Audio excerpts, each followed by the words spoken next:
It's looking good.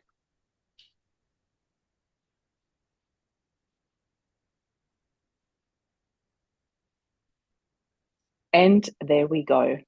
Good morning, good afternoon, and good evening, beautiful people, wherever you are watching us from in the world. I am so pumped because I have the beautiful Gretchen Holmes here with me to relaunch our podcast under the title Unsilence Grief. So, a tiny little technical stuff before we get started because I can hear myself back on YouTube and I need to switch that off in the background. Otherwise, I hear myself talk the entire time. There we go. That's better. Gretchen, I am so excited to have you here. We've been having so many chats in the background in the lead up to our relaunch of Unsilenced Grief. And I'm so happy that you're equally excited to be here with me to relaunch this podcast because we are both on the same page that it is really important to have more conversations around the topic of grief. So, without further ado, I'm going to say a couple of things about you that I picked out of your bio that really impressed me. You're a 3 times cancer survivor. We will go more into your story. You're a keynote speaker and a podcast host yourself. So, I want to hear a little bit about that as well. You are a researcher and you have multiple publications in the health communication. And my favorite tiny sidestep, you also used to work as a stand-up comedian. I love that. There is so much about you. And please welcome to our show and please introduce yourself a little bit more to our audience. Thank you so much. I am so excited to be here with you. I just, I love your work. I love what you do. And I Thank think you. talking about grief is so incredibly important. Yeah. Yeah, so I'm a 3-time cancer survivor, and I was diagnosed diabetic about 3 or 4 years ago, Mm-hmm. and realized at that point I needed to make some changes Mm-hmm. because I was. Well, I think I was really pushing it here on the health front. So I Yeah. decided it was time to make some changes. And it's, to be honest, it scared me more than the cancer did. So it Mm-hmm. really made me take a look at all different aspects of my life. And one of the Yeah. most obvious was I had to lose weight. So Yes. I did. I lost 110 pounds and I've managed to keep it off for the last, 2.5 years or so. And This in um, itself is so mind-blowing. I it, just needed to pause you here for 1 second because sure. with the woman that you are, you just brush through these 3 times cancer survivor, lost 110 pounds. These two things in itself are a huge story in itself. Like, what time frame are we talking here? Would you mind sharing a little bit more about what type of cancer and three Sure. times cancer survivor? That sounds like Yeah. a really long journey and not just like, I did this yesterday, Yeah. like you're telling Yeah. now. No, it was sure. When I was Yeah. in my late 20s, I was 29 actually. I was diagnosed with thyroid cancer. I was going to New York University and I found a lump in my neck. And I'd actually, remarkably, had just lost almost 100 pounds and started gaining it all back really Wow. fast. And I was really tired. And so I found this lump. I was having trouble swallowing. So I went and got it checked out and come to find out it was thyroid cancer. Mm. And they took out one half of my thyroid and Yeah. sent it away for a slow grow because they weren't quite sure if it was Hmm. cancer or not. And it Yeah. came back, it was.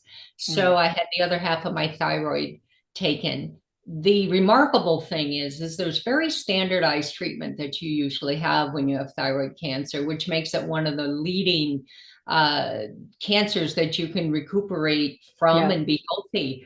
But Yeah. I didn't do the standard treatment for all Hmm. sorts of different reasons. My doctor didn't even really strongly recommend it. He said, you got time, don't worry about it. And Mm. so I didn't do it. Hmm. And so 5 years later, I was moving to do my PhD 5, 6 years later. Yeah. And I woke up one day and a voice in my head said, "You need to go to the doctor." And I thought, well, that's kind of weird because I didn't have any symptoms. All my Hmm. blood work had been fine for Yeah. years. But I thought, all right, I got to go to the doctor. So I went to the doctor, happened to be a leading clinician in thyroid cancer, Hmm. which what were the chances of that? But he was. And I came to find out that not only had the cancer come back, but it had spread to my lungs. So I was Oh, stage wow. 4. Wow. And I didn't expect that. I Yeah, really didn't. So what of we ended course up not. doing was getting a massive amount of radioactive iodine because they had to Hmm. make sure that it spread to my lungs so it would take care of the cancer cells. And then I was fine. I was good Hmm. for almost 20 years, even though I had a number of side effects from it that caused me a lot of issues like Hmm. dry mouth, which meant I Yeah. ended up with a lot of teeth that would abscess. And so I had to Mm. get dental Yeah. implants Mm. and so there was that, and I've had a lot of neuropathy, which we're not sure if it's tied to that or not because I didn't have chemo. But I was in my late 50s. I've been healthy for from free from cancer for decades. Hmm. And I was, as many women do when we get to a certain age, I was bleeding very heavily, and Hmm. I had gone to multiple doctors, but they always attributed it to my To weight. menopause. Oh, okay. I No, thought to to my menopause. weight. Interesting. Wow. Yeah, Okay. and I thought this doesn't have anything to do with my weight. This is impossible. I was Mm. practically hemorrhaging, but I was used to physicians dismissing health concerns and attributing everything to my weight. So they Mm. weren't really listening. They didn't do any follow up Hmm. until I was in the emergency room because I was hemorrhaging. Yeah. And they did some biopsies and did some very conservative treatment. And then a year later, it happened to be the beginning of the pandemic, we relocated to Mississippi and Hmm. I started working with a new physician, and he wasn't buying any of it. So he immediately got me some follow-up testing, and come to find out it was endometrial cancer. Wow. So I wish I had gotten it treated earlier because the Mm. tumor was quite large. They Yeah. did a radical hysterectomy. I didn't have to get any chemo or radiation because it had not gone beyond the uterine lining. Hmm. But the fact was, I was really unhealthy, and that wasn't helping. So, Yeah. thought that would have gotten my attention, but it really didn't. And it wasn't until I was diagnosed diabetic 6 months later that I started to really take stock and make some Mm. positive changes, which led to the weight loss. And now I'm off all those medications. I'm fine. I'm healthy, and in fact, healthier than I've ever been, and I'm 61. This So, is incredible. I would love to highlight two things that really stood out for me listening to your story. And I mhm, knew most of your story prior already, but listening to you now, I'm just so gobsmacked in terms of you had a voice telling you need to go to the doctor. I love this so much because after Rob passed away, I really like my intuition went through the roof. I yeah, constantly had this guidance. And when I listened to your story, I truly feel there was so much guidance. The doctor happened to be an expert. I listened to my voice.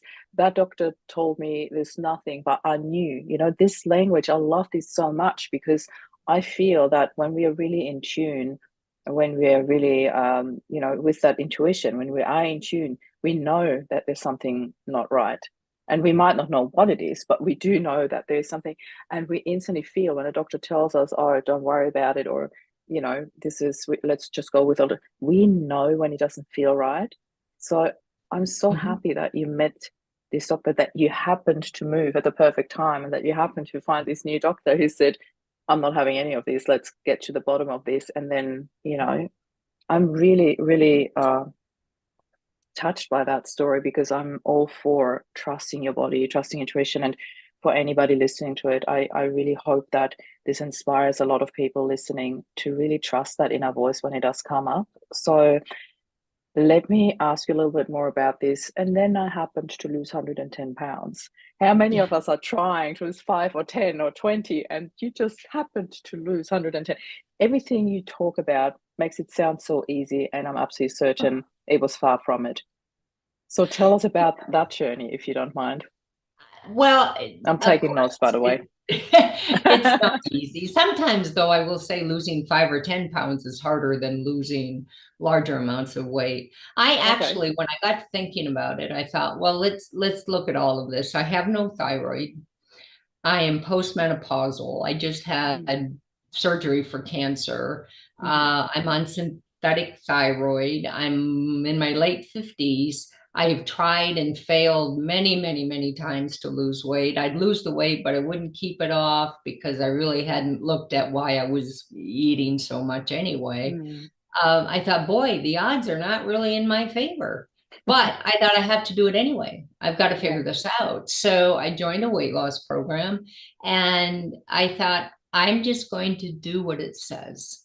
And I'm going Mm, to take it one meal, one day, 1 pound at a time. And wow. I'm going to be honest and I'm going to track Mm, what I eat and we'll see what happens. And lo and behold, the weight started coming off. And I was shocked. I have to be honest with you because I thought there's no way, not at this age, not with mhm, my thyroid issues, not with everything going on. There's no way, but it yeah. worked. And so I just kept doing what I was supposed to be doing. But I Mhm, also had decided that I wasn't going to eat diet food. I wasn't mhm, going to be that miserable yeah. person who is watching what they're eating. So now everybody else gets to be miserable too. I refuse to do that. I Love didn't it. want to be that person because I've been that person Yeah. and that's no way to live. So I only ate food that was delicious. I got more creative. My husband was super supportive. And I just kept doing what was working and I tweaked what wasn't. And it took about a year and a half. And I Wow. reached what goal I wanted to reach. And then I started maintenance, and Mhm, that has its own challenges. None of this mhm, is easy. Beating mhm, cancer is not easy. And to be honest with you, I always felt a little bit guilty. I mean, there's a lot of people, I've had a lot of survivor's guilt for a number of reasons, but yeah. there's a lot of I people who do get want to talk cancer about one that, but I don't time. want to interrupt you further. Yeah. Yeah, I mean, there's a lot of people who get cancer once and Mm, they don't survive. And mm, I've had cancer 3 times, and once it was stage 4, and I yeah. have survived. Yeah. And so I sometimes I wouldn't talk about it because I thought, what do I have to say? A I lot. didn't have chemo, I didn't lose my hair, Mm, I don't have that quintessential cancer story. mhm, But as I've kind of worked through some of my life and talked with therapists yeah. and such, I've realized that maybe there's some reasons why I'm still here. Maybe I've got Yeah. some work to do, and that's I that's love kind this of where because I you just landed. said, what do I have to say? Exactly that, what you just said at the end. Maybe there is something I need to share about this. And I'm so glad that you are here and you are sharing this because I Thank truly feel I do want to talk a little bit about that survivor's guilt because it's really that's probably a whole podcast in itself, but I do want to touch on you. it because it is something that happens so often. And I've been working in the field of grief very actively for the last 6 years now, and I have come across this survivor's guilt many times. And as much as I do understand it from a logical point of view, from an emotional but rather spiritual point of view, I am not taking any of it. I'm not having any of it. Uh, that's why I would like to talk a little bit about it. Mhm. And in that same token, also ask you about what your spiritual beliefs are around um, your being here, you surviving. We have actually never touched on that. So I'd really be curious to hear a little bit about that, where you stand with that. So I'm a very spiritual person, Mm, right? So, I've lost my entire birth family, my mom, my dad, both of my brothers. And Yeah. I had had a lot of survival guilt around that as well.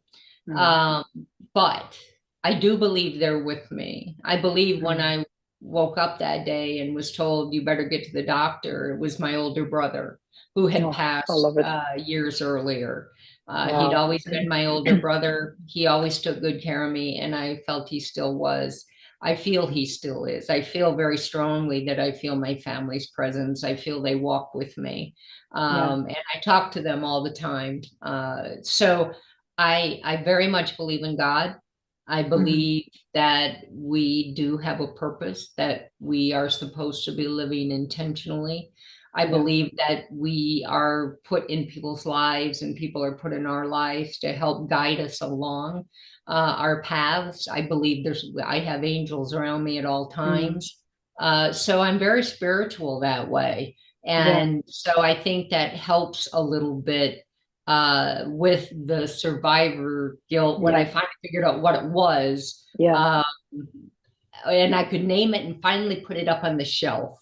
I love that Then you say I was that because free. sometimes, yeah, sometimes we just need to know what it is that we're dealing with. Yeah, And once we realize yeah, what it is, we then go like, yeah, oh, I don't actually need that. It doesn't suit me. It doesn't yeah, help me at yeah, all. So I love that. Mm. yeah. I While don't you've really have it already, so much anymore. yeah, good. I'm glad you don't. Just leave it on the shelf. You don't need it. That's right. That's right. Right.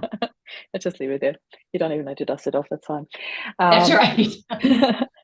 Gretchen, you just already mentioned again, just like you did with your cancer journey, the entire loss of your family. Can we talk a little bit about that? Mhm. So my older brother passed when he was 32. Yeah. He was a hemophiliac. He had been Mm. sick. He had bronchitis or pneumonia. I'd gone to the emergency room and they'd given him an inhalant for the congestion and Hmm. respiratory issue, and it caused a heart attack. Oh. We were all devastated, of course. He was Mhm. 32. I was 30-ish. The same year I had cancer the first time, by the Oh, way. wow. Um, and Wow. so, yeah, and the same year my parents got divorced. It was a really rotten year. Um, and so we buried Chris. Actually, my Aunt Joanne had three of her five boys. We buried them as well. So about every 3 months, we were burying one of our young men. They were Wow. all hemophiliacs as well. Mhm. And so we lost Chris almost 30 years ago. And Mhm. then about 8 years ago, we lost dad. And then about 6 months later, we lost mom. And then it was just Eric and me, my baby brother, who I was Mm. incredibly close to. I was really Mhm. close to all of my family, but Eric and I had a very special bond. Yeah. And he'd had diabetes and was already on dialysis, and he'd already lost a leg, and his health was starting to fade. And we knew in some ways he was living on borrowed time. Mm. And he really, really wanted to come down. He was in Michigan. He wanted to be down with us, but it was just getting really complicated trying to figure out how to get him down with us now that he didn't have a leg and he was on dialysis. Mm. And this was at the very beginning of COVID. And Yeah. the worst phone call you ever want to get is the one where somebody that's so immunocompromised tells you they have COVID. And he did. He called Mm. me on a Saturday, and he and my dad had always had a pretty tumultuous relationship. But we had a long talk that night, and he said, and out of the blue, he said, "I've made peace with dad." Mm. And I thought, Wow. wow, that's probably one of the most profound things he could have ever said. And it hit me. He's ready to go. He's Yeah. okay. And so I got a call the following Thursday, and he was gone. And so I knew it was going to be devastating. It was devastating when we lost mom, when we lost dad. And when all of a sudden they were all gone. Yeah. you know, and I have an amazing husband and daughter, and I am surrounded by deep love. But there is something very profound about what happens after you bury your whole family. Yeah. And I don't care how old you are. And so I had a lot of trouble with that, you know. Mm. I'll be honest with you, and I still have trouble with that, Yeah. but I have come to peace with it for sure, because he was miserable. He was so Mm. sick. He didn't want to die for sure, Mm. but he knew I loved him. Everybody in our family, we all knew we loved each other deeply because we told each other all the time. Mm. So there was nothing left unsaid, and that does, that gives you a sense of peace as well. That is the most beautiful thing. My story, I experienced the same. My dad passed when I was 20, and that was, I often talk about the hidden gifts in adversity. And one of those gifts when my dad passed was to never leave anything unsaid, which gave me the Right. most beautiful and absolutely fulfilled life with my husband, who then passed when he was 45. So that Yeah. is a really bizarre story because my dad was 46, so super similar age between the two of them, completely different stories, but it was just, for me, in hindsight, such a gift to have these, never leaving anything unsaid. Rob and I told each other, I love you pretty much every single day, not because we felt like, oh my God, we have to, but because we wanted to, because we live this life of no regret and heart overflowing with so much love and joy. We had to say it, otherwise Mhm. we would burst. It was really beautiful. Let Yeah. me ask you, Gretchen, how old is your Mhm. daughter now? Brandon is she's my stepdaughter, but she calls me mom, and I have claimed her as my daughter. So she's in her Yeah, early 30s. She's yeah. she's married. She has two Hmm. beautiful little boys, and so she Yeah. she has brought us just such beautiful gifts, Mm. and so again, incredible blessings for me. Yeah. It's meant, even though I've gone through a lot of different things between the cancer and the Hmm. diabetes and losing my family and all of that, I still have come through it believing Hmm. that I am incredibly blessed. Yeah, Um, I you really am. certainly are. I mean, I think anytime you feel the amount of love and the amazing people that you get to have in your life, I still look forward, to Yeah. what's next. Speaking about blessings and amazing people in Mhm. our lives, there's one person who actually connected us, who's a really dear friend to Yeah. both of us, Robert Pardy. You said Mhm. you wanted to share something that he shared with you that I find really very worthy to share. So let's talk about that, please. Yeah, so Rob reached out to me when I started my podcast called The Work in Between, which Hmm. really was focusing on the work you do when the original idea was, we focus a lot on the before pictures and the after pictures, but we don't Yeah. focus on the work we have to do in between those pictures. Yeah. So I started the podcast to focus on that internal work that we needed to Hmm. do Oh, from yes. a spiritual, mental, emotional, physical Hmm. perspective. Yeah. Um, and Rob reached out to me. I did not know who he was, and he Hmm. shared the article that had been written about him and his wife in the New York New Times. Times. Yeah. Yeah, and one of the things he had written was after his wife died, and she was very young. Mm. Uh, he asked himself what would be the most amazing thing that could come from this experience. And I I want to read that. highlight that. This is so Oh, beautiful. What would it, be the most amazing thing that could come from this experience? I love it. It is which we so never think powerful. about, right? Yeah, When it comes to grief, right? We're yeah, really focused on the sadness and mm, the anger and all those other negative emotions. And that yeah. just stopped me. And I thought, well, what could be the most amazing thing that could come out of this? And Oh, I bless him. realized it was telling my story, telling his Mm, story, telling, the keeping his story alive and starting the podcast and getting the message out there of hope. yeah, And that has been the most extraordinary part of having lost everyone in that way, because if mm, if you can help others and you feel energized and more hopeful through the telling of your own story. Mm. And life looks very different from that Yeah, perspective and that vantage yeah, point versus being so immersed in the grief where you see nothing but sadness. And yeah. so it was so freeing for me. Mm. I literally was like a light switch went off. And I Oh, I love attribute it. it to him every time. Yeah. Yeah, I felt I had to mention him because he was the one who connected us, and he's such Yeah. a good friend to both of us. So I really, really love that he connected us. That is my absolute gift in all of that.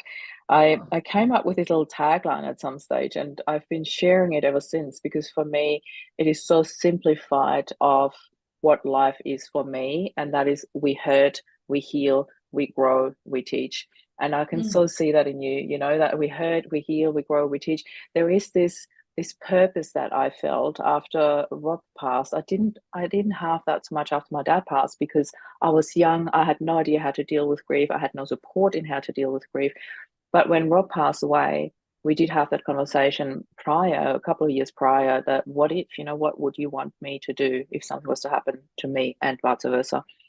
And for us, the absolute essence of it all was, um, that love just wants you to be happy. So we were like, if something was to ever happen to me, I would want you to create the happiest life for the boys and you. That's how simple it was. It wasn't easy at all, as we both know, like, but it was as simple as that. Love just wants you to be happy. And I knew instantly that I was dealing with grief so differently. So, what you just said about Rob and what he asked you, that was my essence of what started all the work that I'm doing. And I'm a big believer that our society needs to hear a lot more about that. So, I'm so grateful Mhm. that you did not give into the survivor's guilt and delved into that purpose of sharing your story because I really feel we need to do a lot more of that. And I'm so, so happy that you're doing this with me in this relaunch of the podcast on the Unsilenced Grief. I have a couple more things because I know we're Mhm. sort of getting towards the end of our time here. And I'm certain that I might have you back at some stage. There's so much more to you. Um, Little sidestep to the stand-up comedian. You need to do me the honor because that really stood out for me. I'm like, oh my God, I can't believe you actually did some stand-up comedy. Tell me the fun parts of it. How did you come about to do that? So a long time ago, back in the Yeah. 80s, when stand-up was really coming to the forefront on VH1 and all the channels on TV, I really got into writing jokes for a buddy of mine. Hmm. I was helping him do that. And one of the things I've always really enjoyed doing is getting up in front of people. I don't have a Yeah. problem doing that. I love Hmm. doing that. It's when I feel the most energized Yeah. and I just love getting in front of folks. Mhm. So I thought, well, why am I writing jokes for someone else? I should get up Mm. and do that myself. Yeah. So I did, and I wasn't bad. I mean, Hmm. I did well enough that I probably made $200 one year. I mean, I I was love not it. rolling in it, but I called myself a stand-up comedian. I had my own Hmm. show Hmm. at a local club, and I did that for a couple of years, and then I realized how hard it was and how much Hmm. work you had to put into it. Yeah. And I decided I probably should go get a real job. Go But back it to was fun. I researching had and fun. being published all over the world. Yeah, well, right. Well, there's that. Yeah, yeah. I do have pictures though, and I got to tell you, the Yeah. it was pure '80s haircut. Big Oh, I hair love and. it. I need to see Uh, this. Yeah, yeah, it's I have them on my wall just to remind myself Yeah. of different times. But Yeah. it was fun. I liked it. I had a good time. I love that you did that. I think, in particular, when you go through so much grief, through your own grief, through your own health journey, and the survivor's guilt, losing your entire family, I think it is so beautiful to find a little bit of balance in there, or a lot of balance, to bring Mhm. more joy into this world, to bring more joy into your life as well as others. When you share your jokes on stage, I really, really love this.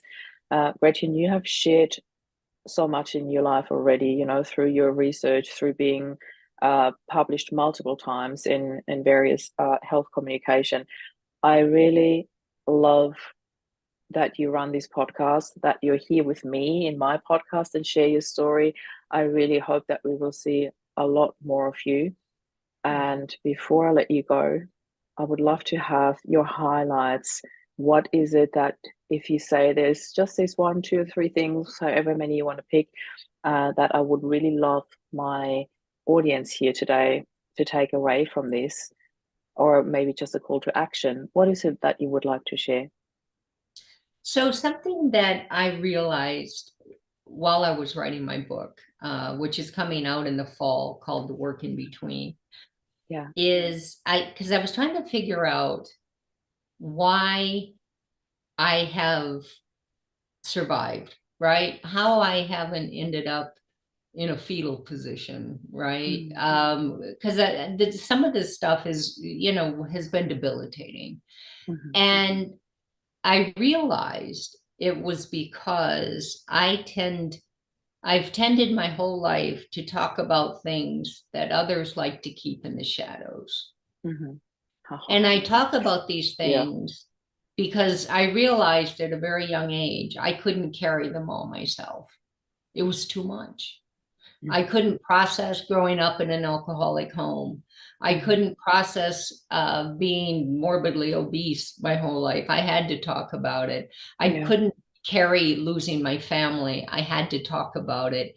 Um, I tend to be very upfront and open and honest about a lot of things because I realized it was too much to carry myself, and then that Mm, included the cancer.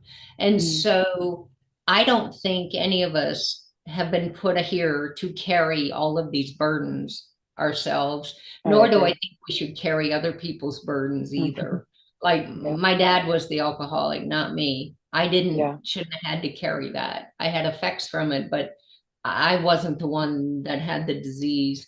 And so the one thing I learned that I found has made all the difference for me is that I have been very open to share. And I think you have to be certainly cognizant of who you share it with. But Yeah. I do recommend that people share with somebody, help Mm, share that load because it's often too much. And if you're yeah. anything like me, if I don't talk about it, it gets very scary in my head. Mm, And so yeah. when I talk about it, I can let it go and it Mm, doesn't have the power over me that it yeah. does if it just lives inside my own head. So that's number one. And That the is second so thing, powerful. yeah, I mean Yeah. that is what I realized that I did. I didn't even know I did that. But the other Mm, thing is that, I think it's really important to surround yourself with people who are lifting you up and oh, not I'm so not grateful that you say that, Gretchen, because I just yeah, wanted to ask you, yeah. can I please have a moment to add one thing? And you just said it. Sure. When you look for help, when you look for support, Mhm, whether that be a group or a counselor mhm, to work with, any mhm, support person, it doesn't really matter who they are. mhm. The only thing I wanted to add, and you just said it, trust your gut instinct. If it Yeah, doesn't feel right, if it doesn't lift you up, then please look for somebody else. It is that's so right. important. I'm glad you said Yeah, that. If it doesn't lift you up, I think that's yeah. the key word in there, the uplifting. Yeah. Yeah, yeah, it's so important because we do that for others Mm, and we should allow people to do that for us. yeah.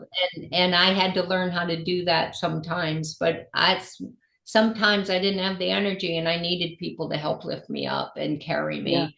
And there people think we're stronger if we don't do that, but Mm, we're not. We're stronger when we yeah. do that. So I I think agree with those two that. Yeah. things are super important. Yeah. Yeah.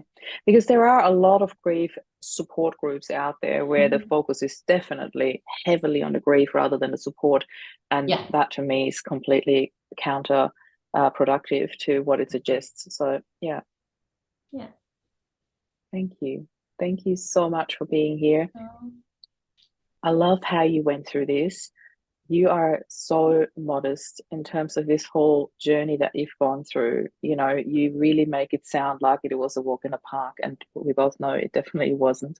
So I'm so, so grateful that you came here to share your story. Please continue to inspire people by who you are. I'm certainly so inspired by who you are, Gretchen, and it was such an honor to have you here. And I would love to have you back once your book is out, and then we can talk a little bit more about that. How do you feel about this?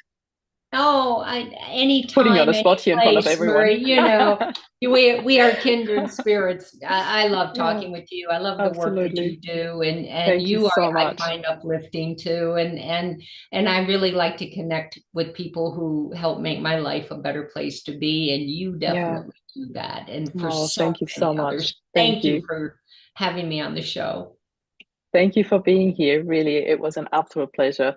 Everybody, thank you so much for being here. If you like what you saw today, please click the subscribe button and the notification bell. And then next time when we go live, you will certainly hear from us. So thank you, Gretchen. Have a beautiful evening. And everybody else, thank you for being here. Bye for